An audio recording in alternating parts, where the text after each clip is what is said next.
नमस्कार, मैं हूँ श्रीमती वंदना, सहायक आचार्य Hindi, government girls college Rajgarh Churu द्वारा चलाई जा रही ऑनलाइन क्लासेस में सभी का स्वागत करती हूँ। छात्राओं, हम पढ़ रहे थे 10 एकांकी में से आज का अपना टॉपिक रहेगा अदृश्य व्यक्ति की आत्महत्या एकांकी। अदृश्य व्यक्ति की आत्महत्या एकांकी के लेखक हैं विपिन अग्रवाल। अपना टॉपिक रहेगा बीए पार्ट सेकेंड ईयर से संबंधित। तो सबसे पहले हम देखेंगे विपिन अग्रवाल का परिचय। तो चलिए देखते हैं विपिन अग्रवाल का जीवन परिचय और साहित्यिक परिचय। विपिन कुमार अग्रवाल ने यद्यपि बहुत अधिक संख्या में नाटक नहीं लिखे हैं, लेकिन उनके नाटक उस दौर के हैं जब हिंदी नाटक अपने लघु आकार में हिंदी रंगमंच पर नए प्रयोगों के रूप में आ रहा था और नाटक और रंगमंच को सारे परंपरागत विधान, शास्त्रीयता, कलात्मकता, पात्रों की विशिष्टता, दृश्यबंध, सौदेश्यता और साहित्यिक अलंकरण से मुक्त कर रहा था।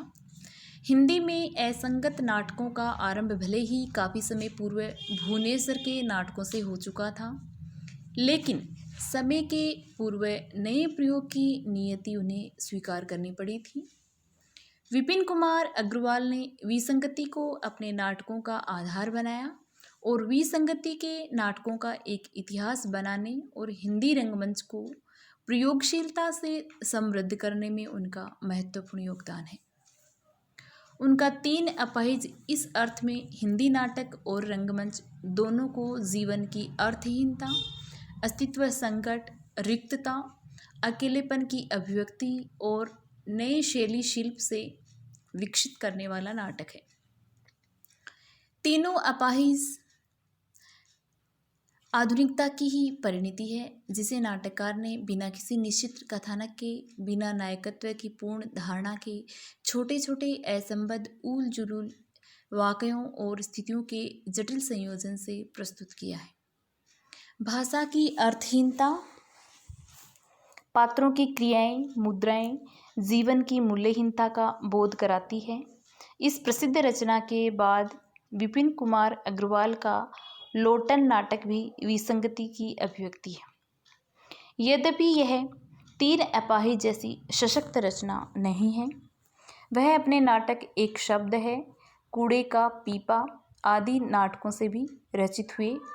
इधर काफ़ी समय बाद विपिन कुमार अग्रवाल का नया नाटक संग्रह खोए हुए आदमी की खोज प्रकाशित हुआ, जिससे उनकी प्रयोगात्मक प्रवृत्ति, नई शैली, शिल्प की अन्वेषण वृत्ति और आधुनिक संवेदना की पकड़ का परिचय मिलता है।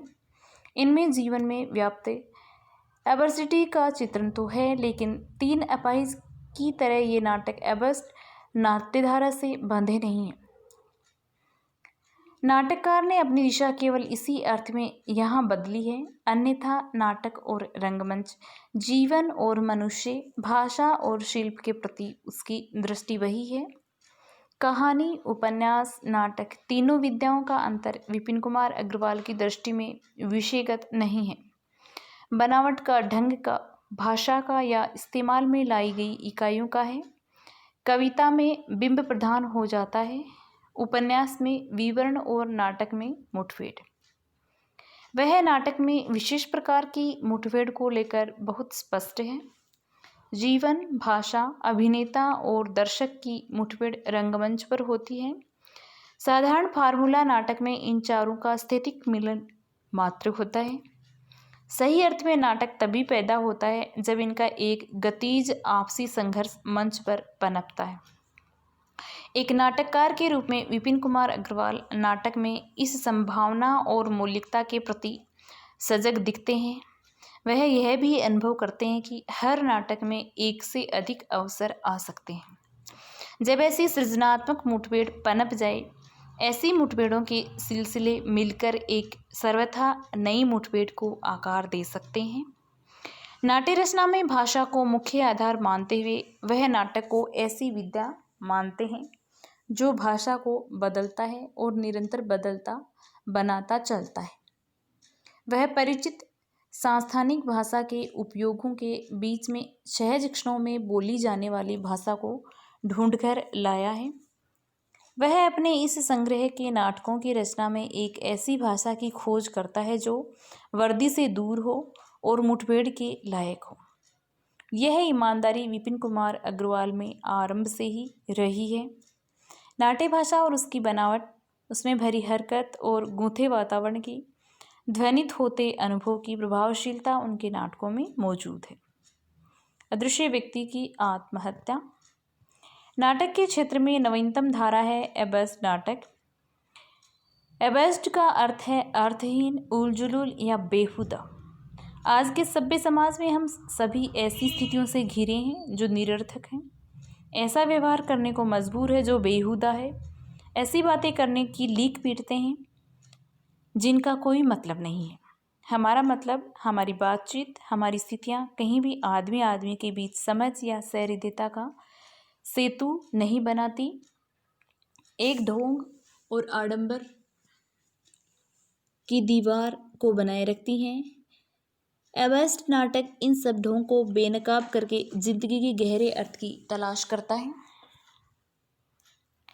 मान लीजिए हम खिड़की से देखते हैं, हमारा एक मित्र मिलने आया है। हम लपक कर उससे मिलने नहीं जाते, उसे दरवाजे तक आते हुए देखते हैं। वह घंटी बजाता है, हम बैठे रहते हैं। नौकर या कोई और दरवाज़ा खोलता है, नाम काम पूछा जाता है, हमें अंदर सूचना दी जाती है। व्यक्ति बैठक पर आकर खड़ा हो जाता है और तब हम तपाक से उठकर इस तरह उसका स्वागत करते हैं जैसे पहली बार देख रहे हैं। फिर इधर उधर की बातें होती हैं जो बेकार और फिजूल है। हम ऊबते हैं और बातें करते जाते हैं। परिस्थितियों के दबाव से हम अपने अधिकांश मित्रों के साथ ऐसा ही व्यवहार करने को मजबूर हैं। जिंदगी की इसी ऊब, ढोंग और मसीन पने को विपिन अग्रवाल ने अपने इस नाटक में बड़े सुंदर ढंग से दिखाया है। मोती धीरज को उस समय तक नहीं पहचानता जब तक कि वह बाकायदा नहीं आता। इधर उधर शब्द को बार बार दोहरा कर लेकर बताना चाहता है कि उनकी बातें एकदम बेकार और बेमतलब हैं। वे उन्हीं बातों को दोहरा रहे हैं, हेर फेर करके गहरे अर्थ निकाल रहे हैं और अपनी अपनी सूझबूझ से दूसरे को आतंकित कर रहे हैं। फिर आते हैं राम और सीता। यही नीरस तकल्लुफ फिर दोहराया जाता है। राम लेखक है, धीरज राम से उसकी किताबों के बारे में पूछता है। समानांतर राधा और सीता के बच्चों के बारे में पूछती जाती है। नाटककार ने इन चारों की बातें ऐसे कौशल से रखी कि वे एक दूसरे को काटती नहीं हैं। इन लोगों के लिए रचनाएं, पुस्तकें, बच्चे, साग सब्जी सभी एक हैं, किसी में कोई फर्क नहीं। ढोंग और आगे बढ़ता है और हिंदी के हिमायती अंग्रेजी स्कूलों में बच्चे पढ़ाते हैं, अंग्रेजी अखबारों में लिखते हैं। और इस नाटक का प्रमुख पात्र है अदृश्य व्यक्ति। वह आदमी बने जो इस ढोंग, झूठ, दिखावे और ऊब में खो गया है। वह आदमी इन सब की आत्मा है जो हर झूठ पर कोंचती है, अर्थात नाटक में तमाचा मारती है। मोती कहता है मैं हमेशा सच बोलता हूँ और तमाचा पड़ता है। धीरज कहता है क्योंकि मैं उदार हूँ तभी तमाचा पड़ता है। और बच्चों के भविष्य के नाम पर जब राम और सीता अपने अहंकार तृप्ति की बात को ढकते हैं तो तमाचा पड़ता है। यहाँ तक कि मोती के मुंह से अंत में मैं शब्द निकलता है तो तमाचा पड़ता है। यानी इस झूठ, दिखावे, ढोंग और निरर्थकता में आदमी का मैं अर्थात अपना निजी व्यक्तित्व भी नहीं रह गया है। वह मैं भी झूठ है, किसी और का ओढ़ा उधार लिया हुआ व्यक्तित्व है। इस प्रकार इस नाटक में अदृश्य व्यक्ति की आत्महत्या एकांकी में प्रमुख पात्र है अदृश्य व्यक्ति, जो प्रत्येक उस व्यक्ति को तमाचा मारता है जो कि झूठ बोलता है। और यह सारी बेहुदा स्थिति जब राष्ट्र के स्तर पर फैला दी जाती है, झूठ अपने से उठकर आपसी व्यवहार में, राष्ट्र की बोली में जा बैठता है, तो यह आत्मा या अपना सत्य खुद को चांटा मारकर आत्महत्या कर लेता है। ऊपर से उखड़ा, असंगत और उलूल जुलूल लगने वाला यह एकांकी हिंदी के नवीनतम नाट्य लेखन का सशक्त नमूना है। बात को कितने गहरे, सार्थक और प्रतीकात्मक ढंग से कहा जा सकता है, यही इस नाटक की सफलता है। इकहरे, भावुकता और घटनाओं से भरे नाटक की तुलना में यह कहीं अधिक नाटकीय है, सार्थक और प्रभावशाली रचना है। इसकी गंभीरता क्लिष्ट शब्दों या झलक चमकदार मोड़ों की नहीं, पूरी स्थिति के संकट की तलवेदी गंभीरता है। इस प्रकार हमने विपिन अग्रवाल का जीवन परिचय, साहित्यिक परिचय देखा और साथ ही हमने अदृश्य व्यक्ति की आत्महत्या एकांकी का मूल भाव और सार रूप में उसे देखा। अब हम विस्तृत रूप से अदृश्य व्यक्ति की आत्महत्या एकांकी को पढ़ते हैं। तो चलिए देखें अदृश्य व्यक्ति की आत्महत्या, जो कि विपिन अग्रवाल द्वारा रचित है। सबसे पहले हम पात्र परिचय देख लेते हैं।